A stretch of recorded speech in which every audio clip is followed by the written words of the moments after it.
આખરે દીકરો એમની માને લેવા આવી ગયો. જી હા, 2 દિવસ પહેલાં જે વિડીયો વાયરલ થયો હતો એનો દીકરો લેવા આવ્યો છે. જુઓ, સાંભળીએ.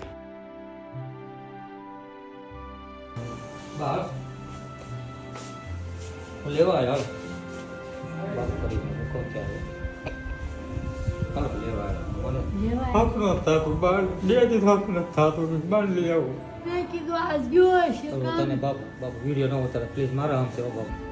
ચિંતા ના કરશો. બા રોતા નહીં. હવે વિડીયોમાં તમને ખબર છે બધામાં બદનામ થઈ ગયો એટલે બા રોતા નહીં. હું તમને હાઈ હું તમારું ધ્યાન નહોતો રાખતો બા. રાખતો તો મેં કીધું મારો છોકરો બહુ રાખતો.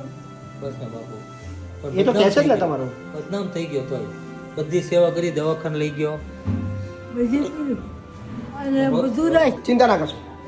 બા રોતા નહીં. હવે વિડીયોમાં તમને ખબર છે બધામાં બદનામ થઈ ગયો એટલે બા રોતા નહીં. હું તમને હાઈ હું તમારું ધ્યાન નહોતો રાખતો બા. રાખતો તો મેં કીધું મારો છોકરો બહુ રાખતો. બસ ને બાપુ એ તો કહે છે જ ને તમારું. બદનામ થઈ ગયો તોય બધી સેવા કરી દવાખાને લઈ ગયો બધી કર્યું અને બધું રાખ્યું. બા રોતા નહીં. વિડીયોમાં રોતા નહીં બા. ને વિડીયો પણ તું આજ કામે જવાનો હતો. ચાલુ છે બાપુ તમારો પ્લીઝ બાપુ મારી બદનામી થાય. તમે લેવા આવ્યા છો, હવે તમારે બીવાનું ક્યાં જરૂર છે યાર? ના ના જે પરિસ્થિતિ સમજી ગયો હવે લઈ જાઉં છું બાને અને હું જીવું ત્યાં સુધી બાની સેવા કરીશ અને માથી વધારે કાંઈ નથી. મને સમજાઈ ગયું હવે મારી ભૂલ છે ને જે વિડીયો જોયો પ્લીઝ ભાઈ બીજી કોઈ રિક્વેસ્ટ ન કરતા બરોબર છે. બા હાલો બાબુ દાંત કાઢીને જવાનું બા દાંત કાઢવાનો મજા આવી? સીતારામ. હા 2 દિવસ તમને મજા આવી યાર? ગમ્યું નહીં? ગમ્યું મને તો. બા રોવાની વિડીયો ઉતારે હે આખા ચલો. વિડીયોમાં આવી ગયું હતું એક બાને લઈ આવાસ મારે એટલે પણ હવે આ પાડી બધાને હક નથી આવતું એ કે બાને લઈ આવો બીજું કઈ નહીં.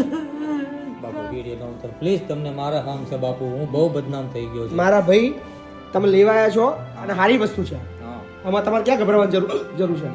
મને હવે ઝૂકી બધા. હાલો.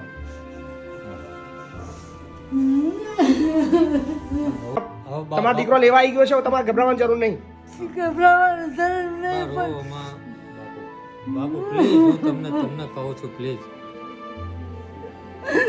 તું નતો આવ્યો તો સારું હતું બેટા.